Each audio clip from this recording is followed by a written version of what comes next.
Bonjour chers élèves de terminale, donc je vous retrouve pour cette dernière vidéo avant les vacances, puisque la conclusion elle est effectuée en ce moment même en cours avec les gens qui sont en présentiel. Donc ceux qui sont en présentiel ils l'auront déjà eu et ceux qui l'auront en distanciel ils l'auront la semaine suivante. Donc pour cette toute dernière partie, donc c'est la voie de la résistance. Alors, je vais reprendre la personnalité de Marc Bloch dont on avait parlé avant. Parce que Marc Bloch, il est assez symbolique, hein. Comme je vous ai dit, c'est lui qui écrit donc l'étrange défaite, décrit la défaite française. C'est quelqu'un qui avait eu du mérite parce qu'il s'était engagé, il avait fait la Première Guerre mondiale et alors qu'il avait passé la limite d'âge, il s'était engagé en 1940. Il est aussi d'origine juive, ce qui veut dire qu'il va être persécuté par le régime de Vichy et que, en partir donc de 42-43, il s'engage dans la résistance. Et en 1944, pendant l'été 1944, quand la répression contre la résistance s'accélère au fur et à mesure que les actions de résistance progressent, Marc Bloch est donc fusillé par les Allemands après avoir été torturé. Et d'après les témoins qui nous ont raconté cet événement, à ce moment-là, donc au moment où il devait être exécuté, il y aurait eu un jeune homme donc de 17 ans à ses côtés qui lui aurait demandé est-ce que ça va faire mal, monsieur. Marc Bloch lui aurait pris la main, lui aurait dit mais non, ça ne fait pas mal. Et effectivement, Marc Bloch est assez symbolique, juif, résistant, de cette France qui s'est battue, de cette France qui a sauvé finalement l'honneur du territoire. Donc effectivement, cette vidéo, je pense qu'elle sera là aussi, il y aura deux vidéos, il y aura cette première vidéo qui va être consacrée aux deux natures, à la première nature de la résistance, ça va être la résistance extérieure. Donc cette résistance extérieure, évidemment, elle commence avec le 18 juin. Charles de Gaulle, en ayant choisi de partir à Londres, il inscrit donc la résistance à l'extérieur du territoire, même s'il pense assez vite, notamment à rallier l'Empire, ça on y reviendra. Et le 18 juin, il engage justement tous les Français qui veulent continuer à se battre à le rejoindre à Londres. Il y a beaucoup de Français qui vont suivre cet appel, de plus en plus au fur et à mesure des années qui vont suivre. Évidemment, dans les premiers temps, la résistance est très très faible. De Gaulle est vu comme un illuminé, mais au fur et à mesure que la collaboration avance, que la guerre finalement semble s'éterniser, d'être de plus en plus mal engagée pour les Allemands, ou même que l'occupation allemande devient insupportable pour beaucoup de Français, on a des actes de résistance qui se multiplient et des gens qui effectivement quittent la métropole pour rallier Londres et puis rallier la France libre. Parce que la France libre, et ça c'est relativement important, ouais, je différencie quand on dit la zone libre, on parle de la France de Vichy, la zone sud qui reste libre jusqu'en 1942. Quand on parle de France libre, on veut plutôt parler effectivement de cette France qui s'est battue, de cette France résistante. Et à la base, cette France résistante, elle a sa base à Londres, mais elle est surtout présente en Afrique, dans l'empire colonial français. Un petit peu en Asie, mais c'est surtout l'Afrique qui va être déterminante. Notamment finalement cette Afrique équatoriale française, ce qui correspond aujourd'hui finalement au Congo par exemple, qui va être l'armature centrale, donc dès septembre 1940, cette France qui est totalement hors d'atteinte de l'Axe, puisque les forces allemandes, italiennes sont beaucoup trop loin. Elle devient effectivement, dès septembre 1940, elle entre en rébellion contre le régime de Vichy, et effectivement, elle va cesser de s'étendre.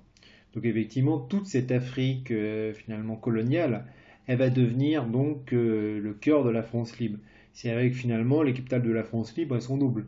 On a d'abord Londres, puis ensuite, très rapidement, on a Brazzaville et Alger, les deux plus grandes villes du territoire colonial en Afrique qui deviennent les capitales de la résistance. Et les premiers combats de cette France libre, ils vont se faire justement en Afrique.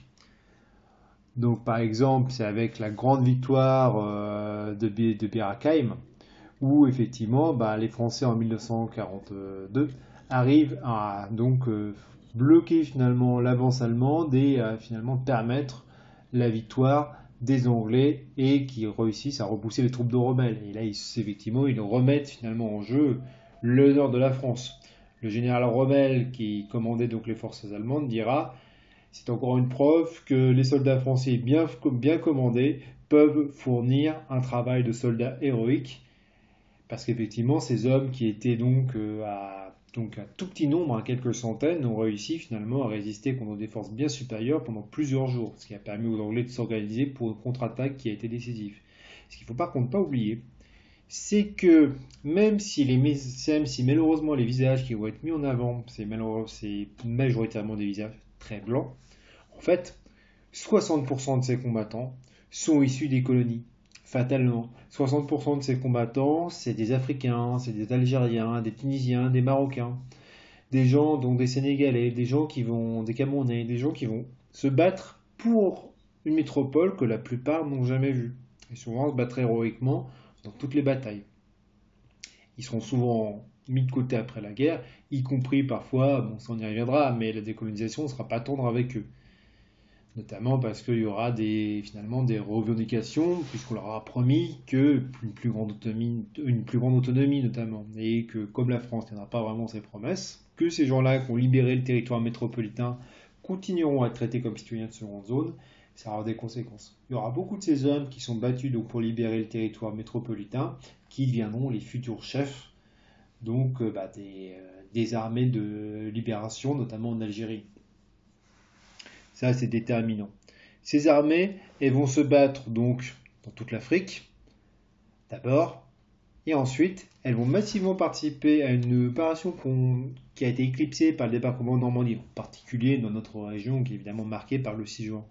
C'est que le 15 août 1944, vous avez un autre débarquement, qui est un débarquement de Provence, où là, on trouve essentiellement des forces américaines, les forces américaines qui étaient donc en Afrique, et aussi un nombre non négligeable de commandos français, de forces françaises libres, qui vont venir pour accomplir la prophétie du général Leclerc, donc le général Leclerc qui commandait donc les forces françaises en Afrique, qui avait fait jurer à ses hommes de ne pas lâcher les armes jusqu'à ce que le drapeau flotte à nouveau au-dessus de la cathédrale de Strasbourg. Le 25 août 1944, cette prophétie commence à s'accomplir, puisque la résistance aidée donc les forces françaises libres, donc les forces françaises libres c'est les FFL, donc c'est les forces françaises libres de l'extérieur, donc finalement celles qui sont en dehors du territoire métropolitain, font le rentrer à Paris. Les Américains leur laissent cet honneur, la deuxième division blindée du général Leclerc et la première donc force à entrer dans un pays qui est déjà en ébullition, ça on va le voir avec la résistance intérieure qui s'attaque aux Allemands. Et ça permet donc à De Gaulle de prononcer cet illustrissime discours que je vous laisse écouter.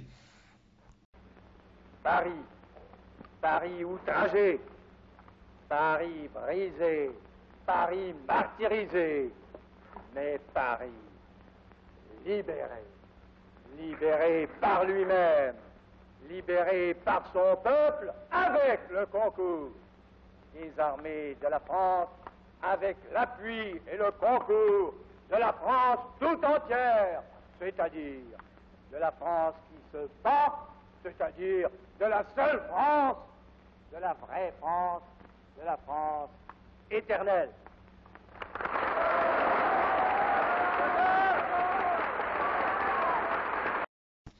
Donc ce discours-là, on retrouve donc toute la verve de Gaulle, qui à ce moment-là est devenue une célébrité et qui est passé d'un homme totalement inconnu. Je vous avais dit, j'avais fait un peu le parcours de Pétain pour celui de De Gaulle. Il ne faut pas oublier un truc.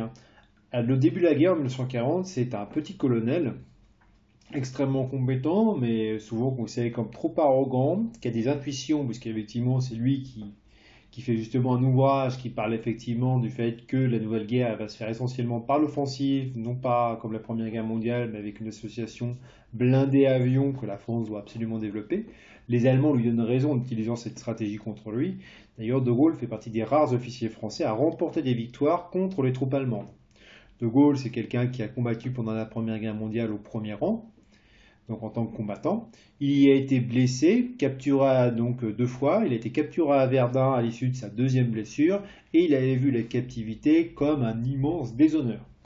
Donc quelque part, c'est quelqu'un qui est extrêmement déterminé, contrairement à Pétain justement, qui avait peut-être une trop grande prudence. De Gaulle, c'est quelqu'un qui pense à l'offensive et qui est par contre totalement inconnu. Je vous dis, c'est un petit colonel donc pendant le début de la Seconde Guerre mondiale. Ses qualités lui valent d'être nommé secrétaire d'État à la guerre dans le dernier gouvernement légal de la France, celui de Paul Reynaud, où Évidemment, ces désaccords avec Pétain et le général Weygand, donc le chef des armées françaises, sont de plus en plus violents. En 1940, c'est donc un petit général de brigade, puisqu'il a été nommé général justement pour légitimer sa position dans le gouvernement, qui donc quitte le territoire, qui est totalement inconnu, mais en 4 ans, il a acquis une stature nationale et internationale, au point d'agresser justement des gens comme Churchill et surtout Roosevelt, qui le prennent pour un futur dictateur. D'ailleurs, pendant très très longtemps, Roosevelt a vraiment essayé de placer d'autres militaires à la place de De Gaulle, qu'il voyait une sorte de pseudo-Franco. Sauf que De Gaulle a réussi à se faire sa place, et justement, en médiatisant donc sa position, en médiatisant la résistance française, son action, en la glorifiant, on voit dans le discours, il oublie quasiment de mentionner les alliés, sans qui rien n'aurait été possible, il parvient finalement à réinscrire la France à la table des vainqueurs, ce qui lui permettra d'avoir un statut qui est très différent de celui des autres pays, donc un statut effectivement de puissance indépendante des alliés. Par contre, rien n'aurait été possible aussi sans une résistance intérieure qui est peut-être encore plus héroïque que cette résistance extérieure. Et donc, il y aura une deuxième vidéo qui va paraître donc sur ce thème dans peu de temps. Je vous remercie de m'avoir écouté pour cette première partie. Je vous dis à bientôt.